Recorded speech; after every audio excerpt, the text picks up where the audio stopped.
बिस्मिल्लाहिर्रहमानिर्रहीम वस्सलातु वस्सलामु अला सय्यिदिल अंबिया'i वल मुरसलीन। सो स्टूडेंट्स, आप लोगों के लिए जी आज की वीडियो के अंदर मैं एमडी कैट 2024 के जो बायोलॉजी के एमसीक्यूज हैं उनको डिस्कस करने जा रहा हूं विद आंसर्स, ताकि आप लोगों को जो लास्ट ईयर क्वेश्चंस आए थे बायोलॉजी के पोर्शन के, एक तो वो आपको पता चल जाए, उसका फिर आप लोगों को थोड़ा पैटर्न पता चल जाए, और उसके साथ साथ जो यूनिट वाइज आप लोगों को सिलेबस के अंदर डिटेल नहीं बताई जाती कि किस यूनिट में से कितने एमसीक्यूज आएंगे, सिर्फ टोटल आपको एमसीक्यूज बताए गए हैं 81। तो वो भी आपको आइडिया हो जाएगा कि किस यूनिट को ज्यादा इंपॉर्टेंस देनी है और किस यूनिट को कम इंपॉर्टेंस देनी है। और उसके साथ साथ आप लोगों को इसके अलावा मैं फेसबुक और इंस्टाग्राम पर भी कुछ ना कुछ मटेरियल फॉलो कर जो है वो सेंड करता रहूंगा, अपलोड करता रहूंगा। तो उसको भी आप लोग लाइक और फॉलो कर सकते हैं। तो हम लोग चलते हैं जी आज की डिस्कशन की तरफ, लेकिन स्टार्ट पर मैं थोड़ा सा आप लोगों को जो कल मैं एक टेस्ट सेशन स्टार्ट करने जा रहा हूँ जी उसका दोबारा से बता देता हूँ। तो एमडी कैट बायोलॉजी के प्रेपरेशन के हवाले से फाइनल फेज स्टार्ट हो रहा है जी, crash test plus grand test का। कल इंशाल्लाह ये आप लोगों को व्हाट्सएप ग्रुप के अंदर टेस्ट सेशन स्टार्ट किया जाएगा। उसकी डिटेल्स आप लोगों को व्हाट्सएप ग्रुप के अंदर मैं पहले भी बता चुका हूं, और किसी ने अगर इन केस मेरा free of cost WhatsApp group अभी तक ज्वाइन नहीं किया, और इंशाल्लाह आप लोगों को मजीद जो चीजें हैं उसमें मिलती रहेंगी, तो आप लोग विदाउट वेस्टिंग टाइम चैनल को सब्सक्राइब करके प्रेस करें बेल आइकॉन, और अपने नाम और अपने शहर के नाम के साथ मेरे इस व्हाट्सएप नंबर पर मुझे अपना डाटा सेंड कर दें, जो आपको स्क्रीन पर दिखाई दे रहा है, +923466139239, यानी कि 0346613939। तो वहां पर आप लोगों को जी बाकी की डिटेल मैं इंशाल्लाह दोबारा से आपको बता दूंगा। स्केड्यूल में आप लोगों को दोबारा से बता देता हूं। कल पहला टेस्ट होगा जी क्रैश टेस्ट 1, यूनिट 1 2 3 4 6, और उसके बाद फिर क्रैश टेस्ट 2 होगा, यूनिट 11 12 13 एंड 14। जो थर्ड टेस्ट होगा 22 अक्टूबर को, वो क्रैश टेस्ट 3 होगा, यूनिट 5 8 9 15। और उसके बाद फिर लास्ट क्रैश टेस्ट होगा यूनिट 7 10 16 का। और लास्ट पर ये 24 तारीख को, यानी कि 1 day before your final exam, यानी कि संडे को आपका एग्जाम है, तो ये इंशाल्लाह जी फ्राइडे को आप लोगों का ग्रैंड टेस्ट होगा, जिसमें पूरे का पूरा सिलेबस शामिल होगा बायोलॉजी का। तो आप लोग इसको ज्वाइन कर सकते हैं। जस्ट ओनली 500 रुपीज आप लोगों को मैंने पेमेंट रखी हुई है, जैस कैश इजी पैसा के थ्रू आप लोग इसमें सेंड करके तो आप इस ग्रुप को ज्वाइन कर सकते हैं, या फिर आप इस टेस्ट सेशन को भी ज्वाइन कर सकते हैं। तो मैं आपको लिए चलता हूँ जी, जो टेस्ट हुआ था जी लास्ट ईयर यानी कि 2024 के अंदर, जो एमडी कैट का, और उसमें जो 22 सितंबर को ये टेस्ट हुआ था, तो उसके जो बायोलॉजी के एमसीक्यूज हैं वो वन बाय वन आपको बताता हूँ, कुछ इंशाल्लाह इस वीडियो के अंदर, और इंशाल्लाह जो सेकंड पार्ट होगा वो सेकंड वीडियो के अंदर बाकी के मैं क्वेश्चंस डिस्कस करूंगा, ताकि वीडियो ज्यादा लंबी ना हो और आपका इंटरेस्ट भी बरकरार रहे। Question number one. Example of viruses having a polyhedral capsid that is with 252 capsomeres। ये आप लोगों को मालूम है कि इसमें दो आप लोगों को जो वैल्यूज हैं याद रखनी है। एक 162 वाली वो हर्पस वायरसेस के बारे में है, और ये जो 252 है ये एडिनो वायरसेस के बारे में है। तो आंसर वाज अल्फा, यानी कि एडिनो वायरसेस। और एक फेडरल की बुक में है पोलियो वायरसेस से रिलेटेड, जिसमें 32 कैप्सोमियर्स की तादाद आपको बताई गई है। Number two, the complete mature infectious particle of virus is known as. Basically ये वायरॉन था, और वायरॉन ऑप्शंस में ही नहीं था, और अगर आप देखें तो आगे लिखा हुआ डिलीटेड, तो इसका मतलब कुछ ग्रेस मार्किंग हुई थी, कुछ क्वेश्चंस डिलीट हुए थे। तो इसमें ये वाला क्वेश्चन भी डिलीट हुआ था रही। तो इसमें क्योंकि ऑप्शन देखें लिखी हुई है जीनोम, प्रायोन, कैप्सोमियर, इन्वेलप, जब तक ये की नहीं आई थी तो तब तक लोगों का ख्याल था कि शायद इसका आंसर जीनोम होना चाहिए, लेकिन मैंने उस वक्त भी बताया था कि ये ग्रेस मार्किंग होगी, ये डिलीट होगा, क्योंकि इसकी ऑप्शन सही मानों में जो है वो वायरॉन है, जो कि ऑप्शन में ही मौजूद नहीं थी। Number three, the causative agent organism of the causative organism of the measles. तो मीजल्स पैरामिक्सो वायरसेस काज करते हैं। बाकी ये जो ऑप्शंस लिखी हुई हैं ये पीको जो है वो पीको आरएनए वैसे वायरस होता है ये, और इसी तरह से पेपो वायरस, और इनके बारे में मैंने आपको ये नीचे अगर आप देखेंगे तो जब ये क्वेश्चन मुकम्मल हो जाएंगे तो इसमें मैंने आपको पीको आरएनए वायरस का भी बताया है, पेपो वायरसेस का भी बताया है, और उसके साथ साथ मॉर्बिली वायरस। तो ये कुछ ऐसी ऑप्शंस हैं जो कि आपकी टेक्स्ट बुक में अगर नहीं भी हैं और ऑप्शंस में आ सकती हैं, तो आपको इनका पता होना चाहिए। जैसे कि pico RNA viruses are group of related non enveloped RNA viruses which infect the vertebrates including the fish, mammals and birds, and they are viruses that represents a large family of small positive sense single stranded RNA viruses with a 30 nanometer icosahedral capsid। तो ये एक extra knowledge है जो आप लोगों को पता होना चाहिए। इसी तरह से जो पेपो वायरसेस हैं They are small, non-enveloped icosahedral viruses and that contain the circular double-stranded DNA. Viral particles range in diameter. इनका diameter होता है 45 to 55. और एक और एक्स्ट्रा टर्म जी मॉर्बिली वायरसेस, ये क्योंकि अगली टर्म्स में कहीं ना कहीं पर इसके बारे में, जैसे ये क्वेश्चन नंबर 5 में ये लिखा हुआ है मॉर्बिली वायरस, तो ये हम क्वेश्चन तो बाद में डिस्कस करते हैं, लेकिन ये मॉर्बिली वायरस का भी मैं साथ ही बता देता हूँ कि is the genus of viruses in the order Mononegavirales, in the family Paramyxoviridae. Humans, dogs, cats, cattle, seals and cetaceans serve as the natural host. तो ये सारे इसके होस्ट होते हैं. This genus contains 10 species, one of which is extinct. हम चलते हैं question number जो 4 है हमारे पास. That is in the life cycle of bacteriophage, the lysozymes are required in which of the following steps of the infection process. तो इसमें genome injection होगा, replication होगा, पेनिट्रेशन होगा या एब्जॉर्प्शन होगा. Beta option is the answer, penetration. Lysozyme release होता है इन penetration. Number 5, dash is transmitted through the infected blood and hypodermic syringes. ये अभी आपको जैसे मैंने कहा कि इसमें ऑप्शन चार्ली जो मॉर्बिली वायरस है ये भी मौजूद था, लेकिन डेफिनेटली HIV की तरफ हम लोग डायरेक्टली चले जाएंगे. Alpha is the answer, HIV. Beta option है इन्फ्लुएंजा वायरस. डेल्टा है विब्रियो कॉलरा.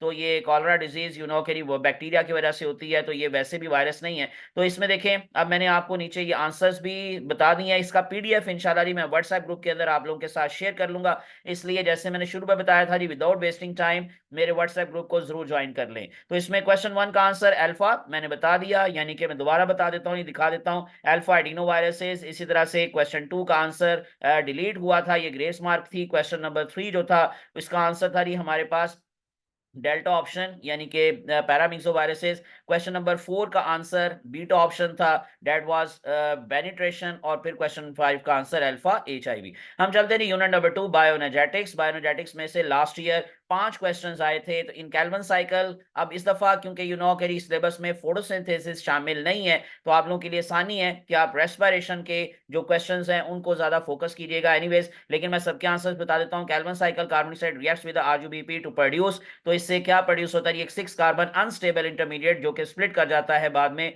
2-3 carbon PGA. लेकिन क्योंकि डायरेक्टली जो रिएक्शन के बाद बनता है वो 6 कार्बन अनस्टेबल इंटरमीडिएट है, तो इसलिए इसका आंसर चार्ली ऑप्शन ज्यादा बेस्ट है.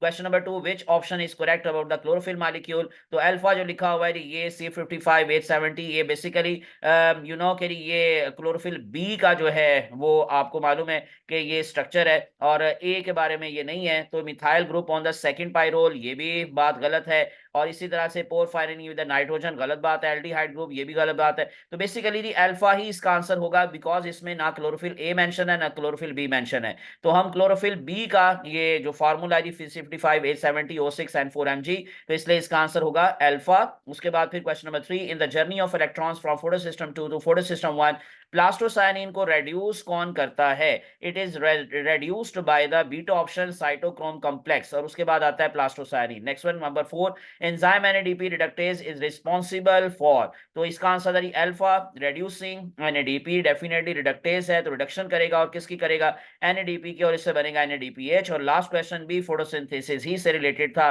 Photosystem 2 during the light reaction receives the electrons from splitting. तो वाटर की स्प्लिटिंग होती है जो कि अल्फा पे लिखा हुआ है, तो इसका आंसर था वाटर. हम चलते हैं यूनिट नंबर 3 की तरफ. यूनिट नंबर 3 बायोलॉजिकल मॉलिक्यूल्स, बहुत इंपॉर्टेंट यूनिट है. लास्ट टाइम इसमें से 7 MCQs आए थे. क्वेश्चन नंबर 1 था monosaccharides have a general formula represented by alpha. इसका आंसर है CnH2ON. Question 2, what is the percentage of water in the bone cells, 20%, beta option. Question number 3, when glycerol reacts with the fatty acid which type of chemical bond will form, alpha ester bond. Question number 4 था polysaccharides in plants are synthesised by the process of. तो इसमें answer था condensation, यानी कि Charlie option.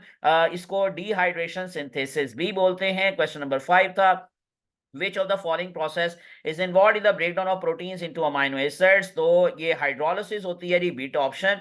उसके बाद question number 6 था the hydrophilic end of the phospholipid molecule is polar because of the presence of phosphate group, delta option इसका answer था। और लास्ट क्वेश्चन था which monosaccharide will form a glucopyranose ring in a solution. बहुत आसान था, glucose सही, फौरन आप चले जाएं ग्लूकोज की तरफ, यानी कि ग्लूकोज, तो beta option is the answer glucose. ये जी 7 क्वेश्चन थे बायोलॉजिकल मॉलिक्यूल्स। क्वेश्चन नंबर, ये यूनिट नंबर 4 की तरफ चलते हैं, सेल स्ट्रक्चर एंड फंक्शन। पहला ही जो क्वेश्चन था वो डिलीट हुआ क्योंकि उसकी ऑप्शन में दो आंसर सही हो सकते थे। देखिए कैसे, chloroplast are membrane bonded bodies containing, अब देखें इसमें एंजाइम्स भी होते हैं, रुबिस्को एंजाइम इसी के अंदर मौजूद होता है। तो अगर आप लोग अगर सिर्फ पिगमेंट आंसर देंगे तो भी गलत है, एंजाइम सिर्फ आंसर देंगे तो भी गलत है। अब सिस्टर्नी और क्रिस्टी का तो इसके साथ ताल्लुक नहीं होता, लेकिन के ए और सी दोनों सही थे, तो इसलिए इसको डिलीट करके इसकी ग्रेस मार्किंग हुई, तो इसलिए इसका कोई ऑप्शन आंसर में नहीं दिया गया। Question number 2, which of the following is the function of Golgi complex, तो ये delta option is the right answer, processing of the cell secretions, the nucleus takes dye due to the presence of chromatin alpha, तो इसी वजह से Chrome का मतलब ही colour होता है। और लास्ट वन था organelles only found at seeding stage in oil seed plants, उनका नाम है ग्लाइओक्सिसोम्स, यानी कि बीटा ऑप्शन। एक और बच्चों चीज आप लोग नोट कीजिएगा कि ये पैटर्न यूएचएस का पैटर्न है, बाकी तो प्रोविंस का नहीं, मुझे पता ज्यादा क्लियर मैं आपको बताऊं, लेकिन इसका जो आपको पैटर्न नजर आ रहा है कि अल्फा के नीचे बीटा ऑप्शन है और अल्फा के सामने चार्ली ऑप्शन है। यानी मोस्टली हमारी जो प्रैक्टिस होती है डिफरेंट अकेडमीज के अंदर, हम लोग टेस्ट देते हैं, तो उसमें ज्यादा तौर पर अल्फा पहले लिखा जाता है डेफिनेटली, और फिर उसके बाद उसके सामने बीटा ऑप्शन होता है और उसके नीचे फिर चार्ली होता है और उसके सामने डेल्टा होता है। लेकिन यूएचएस का ये पैटर्न है, इसलिए गलती क्या होती है, बच्चे अक्सर जो है वो राइट आंसर पिक तो कर लेते हैं, जैसे कि बीटा ऑप्शन किसी का आंसर है, आपने जैसे ये last one beta option answer है ग्लाइओक्सिसोम, आपने पिक किया बीटा, लेकिन क्योंकि जल्दी में आप लोगों को लगा कि अल्फा के नीचे है तो शायद चार्ली होगा, तो आपने जाकर बबल शीट पर चार्ली फिल कर दिया, जो कि इंतहाई ज्यादा जो है वो आपको नुकसान दे सकती है चीज। तो डेट्स वाई मैंने आप लोगों को जैसे पहले भी बताया है कि ये पैटर्न यूएचएस का पैटर्न है, तो इस पैटर्न में ज़हन में रखिएगा कि अल्फा के नीचे बीटा और उसके सामने चार्ली होता है। तो जो भी पैटर्न हो पहले उसको देख लें अच्छे तरीके से, फिर बबल शीट आप लोग फिल करना शुरू करें। उसके बाद यूनिट नंबर 5 था कोऑर्डिनेशन एंड कंट्रोल, तो इसमें पहला क्वेश्चन था posterior lobe of pituitary produces, तो एक दो हार्मोन्स प्रोड्यूस करती है, ये प्रोड्यूस तो नहीं असल में करती, ये भी थोड़ा सा टेक्निकली क्वेश्चन गलत था, लेकिन ये रिलीज करती है, प्रोड्यूस करता है हाइपोथैलेमस। एनीवेज, एक एंटी डायूरेटिक हार्मोन होता है और एक ऑक्सीटोसिन होता है, तो इसमें ऑक्सीटोसिन तो नाम नहीं लिखा हुआ, लेकिन अल्फा पे लिखा हुआ एंटी डायूरेटिक हार्मोन, जिसको वेसोप्रेसिन भी कहते हैं, तो ये भी ध्यान में रखना है। Question number 2, the human myelinated fibres nerve impulse travels eight, अब आपकी बुक में नॉर्मल स्पीड है 100 और मैक्सिमम स्पीड है 120, तो इसलिए इसका आंसर अल्फा होगा 100 to 120 metres per second. Number 3, Nissl's granules are group of ribosome, बहुत आसान था, associated with the rough endoplasmic reticulum, ये भी ध्यान में रखना है कि अगर इसकी एसोसिएशन पूछी जाए तो वो किसके साथ है, वो है रफ एंडोप्लाज्मिक रेटिकुलम के साथ। Charlie is the answer, ribosome. Number 4 था during non conducting stage the neuron membrane is permeable to efflux of the potassium, के इसके लिए परमिएबल होती है, सिलेक्टिवली परमिएबल होती है असल में, और बाकी सबके लिए इम्परमिएबल होती है, तो answer is the alpha, potassium. Number 5, which of the following neurotransmitters is lying outside central nervous system, सिर्फ एक ही है, alpha acetylcholine. Number 6, depolarisation during the conduction of nerve impulse is due to, तो ये sodium जब अंदर आना शुरू होता है बजाय बाहर जाने के तो डीपोलराइजेशन हो जाती है, जब वो बाहर जा रहा होता है तो पोलराइजेशन होती है, जब वो अंदर आना शुरू होता है तो डीपोलराइजेशन, और पोटेशियम के बाहर जाने से रीपोलराइजेशन होती है, तो इसका आंसर था alpha, inward movement of the sodium. Question number 7 था विच of the following is not the feature of autonomic nervous system, ये ऑटोनॉमिक नर्वस सिस्टम का ताल्लुक आप लोगों के इनवॉलेंट्री ऑर्गन्स के साथ है, मसल्स के साथ है, और स्केलेटल मसल्स के वॉलेंट्री हैं, तो इसलिए इसका इसके साथ कोई ताल्लुक नहीं था, तो beta option is answer, regulatory response of the skeletal muscles. Number 8 था taste receptor is an example of chemo receptors के अंडर आते हैं, delta option is the answer. Number 9, insulin converts the glucose into, तो ये glucose को convert करता है definitely lipids में भी और प्रोटीन्स के अंदर भी, तो इसका आंसर था चार्ली फिलहाल। और लास्ट क्वेश्चन देखिए 10 क्वेश्चन आए थे कोऑर्डिनेशन एंड कंट्रोल में से, तो सबसे ज्यादा क्वेश्चन इसी में से थे। Medulla oblongata is the part of, बहुत आसान था, हाइंड ब्रेन। यहां तक मैंने आप लोगों के साथ डिस्कस कर लिया, और फिर उसके बाद नेक्स्ट है यूनिवर्सिटी जो है unit number 6 diversity of among animals, इसको इस दफा शामिल नहीं किया गया, एक ही क्वेश्चन था लास्ट टाइम भी इसमें से, which of the following belongs to the chordates, तो ट्राउट फिश का ताल्लुक कॉर्डेट्स से है, वो वर्टिब्रेट्स के अंदर आती हैं, बाकी स्पाइडर आर्थ्रोपोडा है, अर्थ्रोमैनोरिडा है, स्टारफिश इकाइनोडर्मेटा है। चले जी, यहां तक आप लोगों को मैंने अब बता दिया, तो इंशाल्लाह अब अगली वीडियो में यूनिट 7 से ऑनवर्ड यूनिट 12 तक मैं आप लोगों को 13 तक, यूनिट 13 तक, 13 यूनिट था जी लास्ट टाइम, तो मैं इसके आंसर इंशाल्लाह आपको नेक्स्ट वीडियो में दूंगा। तो इसलिए again without wasting time channel को सब्सक्राइब करके प्रेस कर लें बेल आइकॉन। मुझे अपनी दुआ में याद रखिएगा। अल्लाह आप सबका हामी नासिर हो। अल्लाह हाफिज।